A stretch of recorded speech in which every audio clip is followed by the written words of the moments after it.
তো বন্ধুরা, দেখো তোমরা তো মিক্সার মেশিনের মধ্যে দুধের মশলার পেস্ট করে লাই, আমি তোমার পাটার মধ্যে বাইটটা তারপর তোমার মশলার করি আর কি। আলু সয়াবিন তরকারি করুন, তো মরিচ মরিচ আদা আর রসুন বাটতাছি পাটার মধ্যে।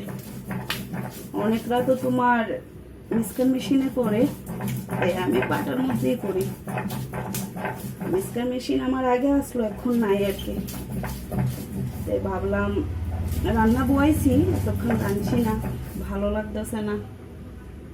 পেঁয়াজটিও তোমার কিছুটা বাটমু, মরিচ রসুন আদা আর পেঁয়াজ বাটতাছি আর কি। আলু সয়াবিন তরকারি করুন, আলু সিদ্ধ করে দিছি, এখন তোমার মশলাটা বাটতেছি আর কি।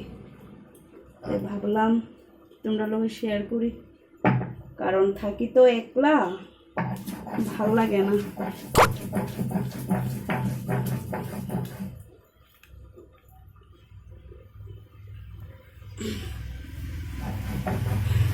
থাকি তো একলা, তো তোমরা লোকে শেয়ার করলে একটু ভালো লাগে আর কি। মশলাটা বাইটতে লাইলে বাস, তারপর আর বাটাবাটি নাকি। তোমরা বাড়িতে কি তোমার মা কিবা তোমার বউ কি পাটার মধ্যে বাইটেই কি মশলা ইয়ে করে না? আশা করি তোমরা তো মিক্সার মেশিন, এখন তো মিক্সার মেশিনের যুগ না। আমি আমার মতো করে পাটার মধ্যে ইয়ে করি, আর মিক্সার মেশিনের দরকার নেই।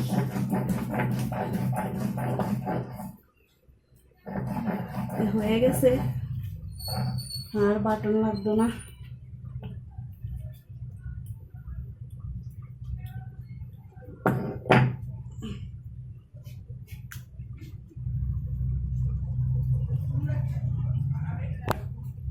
দেখছো কত কষ্ট হয় মশলা বাটতে।